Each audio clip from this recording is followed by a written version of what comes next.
Welcome back to NIX in 5, y'all. One man, one mic, 5 minutes. Today, we're talking about who is the true son of the bat, Damian Wayne or Terry McGinnis. Now, at first glance, people see this differently because they're talking about two different things. Damian Wayne is Bruce's biological child through natural conception with Talia al Ghul, whereas Terry McGinnis is Bruce Wayne's biological child through genetic engineering, though he was raised believing Warren McGinnis is his actual father. Now let's break down Damian. He first appeared in Batman number 655 in 2006. Now, Damian technically appears in shadow at the end of Batman 655, but his first full appearance is in 656. Now, both of these are part of the Batman and Son storyline. His lineage is heir to two legacies, the House of Wayne and the League of Assassins. With his mother being Talia al Ghul, this makes Damian's grandfather Ra's al Ghul, one of Batman's deadliest rogues. His early existence begged the question which mantle Damian would eventually take, the Batman or the Demon's Head.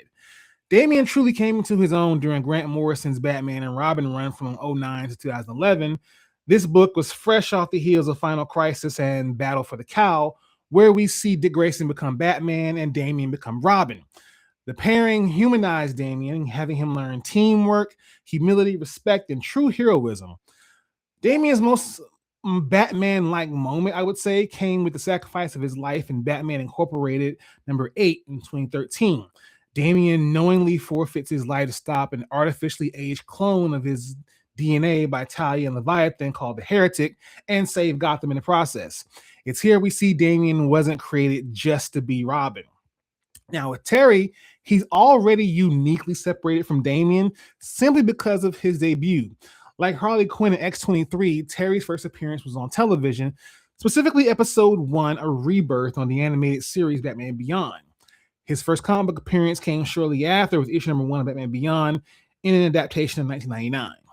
Now, on paper, Terry's parents are Warren and Mary McGinnis. However, we all learn in Epilogue, the season 2 finale of Justice League Unlimited, that Amanda Waller initiated Project Batman. Instead of cloning Bruce Wayne, Cadmus used genetic technology to replace Warren McGinnis' reproductive DNA with Bruce Wayne's genetic profile.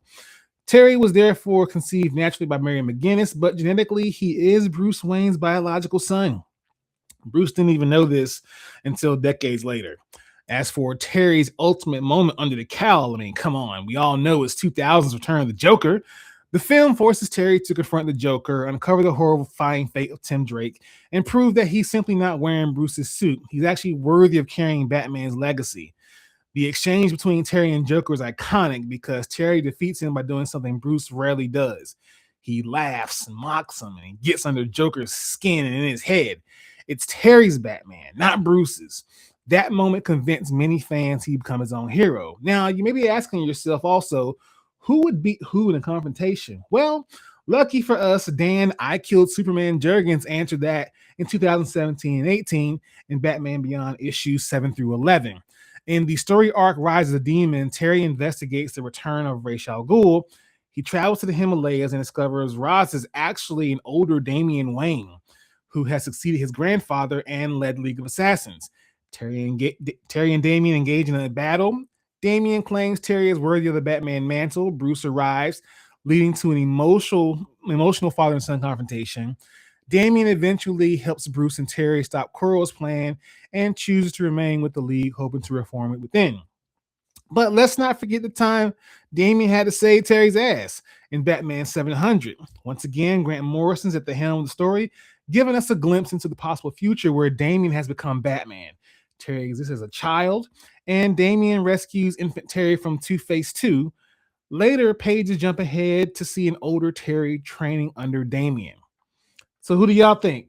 True son of the Batman, Terry McGinnis or Damian Wayne? That's all I got for today, y'all. Come back next Friday for another NIX in 5.